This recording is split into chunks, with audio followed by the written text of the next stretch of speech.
Oke, bismillahirrahmanirrahim. Assalamualaikum warahmatullahi wabarakatuh. Kita kembali melanjutkan pembelajaran kita ya setelah libur lumayan lama. Ini setelah Ramadan kemarin, lalu Lebaran, sekarang kita akan lanjutkan materi terakhir di kelas 10, yaitu tentang stoikiometri. Nah, stoikiometri ini sendiri adalah perhitungan kimia maksudnya. Ya, jadi nanti ke depannya kita akan mempelajari tentang analisis suatu senyawa nih ya, senyawa kimia campuran, bisa analisis suatu unsur gitu ya. Nah, itu kita akan banyak menggunakan stoikiometri atau perhitungan. Ya, secara kuantitatif nanti akan dihitung menggunakan stoikiometri. Baru kita analisis setelah itu. Nah, sekarang kita akan pelajari dulu tentang perhitungannya. Ya, stoikiometri ini sebetulnya akan banyak membahas tentang konsep mol ya. Jadi inti dari stoikiometri ini adalah di konsep mol ya, baru kita masuk ke perhitungan kimia. Mol itu apa sih ya? Nah, mol ini menyatakan satuan jumlah zat. Jadi dalam satuan internasional jumlah zat itu dinyatakan dengan mol ya. Jadi mol itu adalah suatu satuan yang menyatakan jumlah zat. Jadi mol menyatakan satuan jumlah zat. Zatnya apa aja, macam-macam ya, bisa partikel ya, partikel itu bisa nanti adalah ion, bisa senyawa ya atau molekul, bisa juga unsur. Seperti itu. Nah, untuk menghitung jumlah mol ya, ini lambangnya adalah N kecil. Ya, kita bisa menggunakan banyak cara. Ya, yang pertama menggunakan massa, lalu dari molaritas ya atau konsentrasi, ada juga dari volume gas, dan bisa juga dari jumlah partikel atau X. Nah, ini nanti kita akan pelajari satu-satu ya, bagaimana kita menghitung jumlah mol dari jumlah partikel, bagaimana kita menghitung jumlah mol kalau diketahuinya adalah massa. Lalu kita juga akan pelajari gimana cara kita menghitung jumlah mol kalau yang diketahui adalah volume gas dan juga tentang konsentrasi atau molaritas. Oke, kita masuk ya. Mulai yang pertama, di video ini saya akan jelaskan tentang hubungan mol dengan jumlah partikel. Ya. Nah, untuk jumlah partikel ini sama dengan N dikalikan L besar. Ya. Nih, di mana 1 mol ya, 1 mol suatu zat itu jumlahnya adalah 6,02 kali 10 pangkat 23 partikel. Ya, ini adalah L. L ini adalah bilangan Avogadro.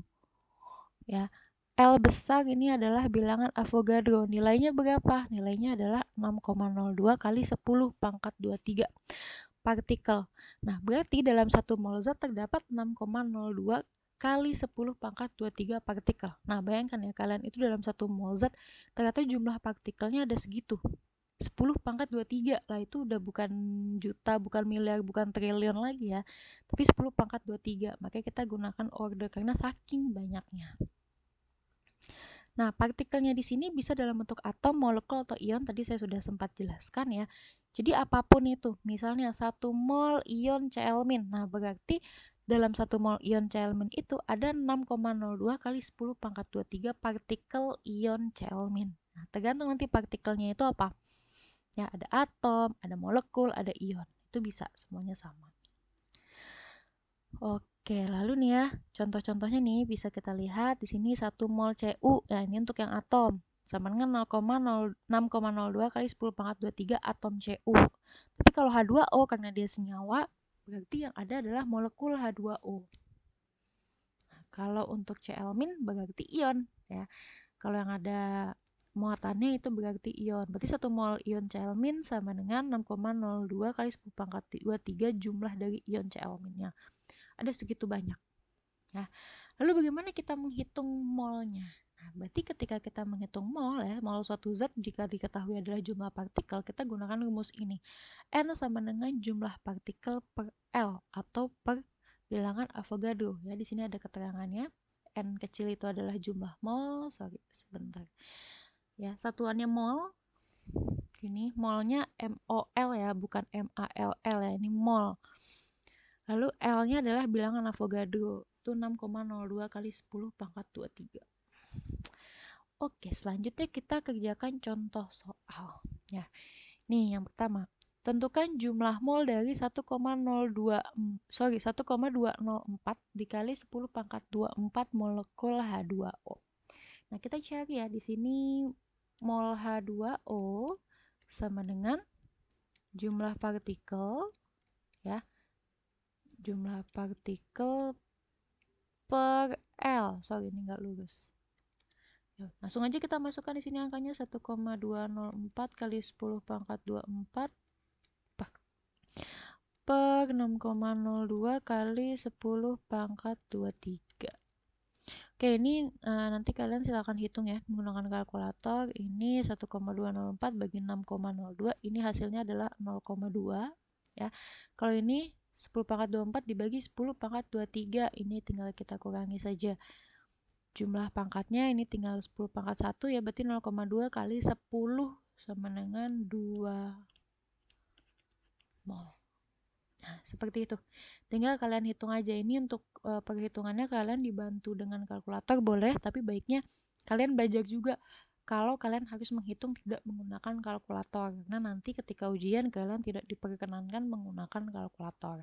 Angka-angkanya insya Allah saya kasih angka yang mudah ya, yang mudah kalian kerjakan nih kan. Kalau seperti ini masih gampang ya, ini 0,2, oh berarti ini 1/5 gitu. Seperti itu, masih angka-angka yang habis dibaginya tuh komanya tidak terlalu banyak.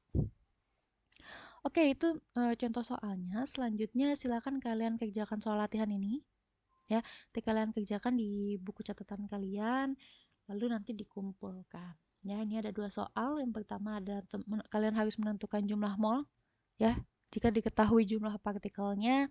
Lalu yang kedua adalah kalian harus menentukan jumlah partikel dalam suatu zat ketika diketahui jumlah molnya ya. Rumusnya masih yang tadi ya, jumlah partikel sama dengan mol dikalikan bilangan Avogadro, atau mol sama dengan jumlah partikel dibagi bilangan Avogadro atau L. Oke, silakan dikerjakan. Kalau ada yang kalian bingung silakan tanya sama saya, boleh tanya di classroom, boleh kalian japri saya langsung juga boleh. Oke, saya tutup. Assalamualaikum warahmatullahi wabarakatuh.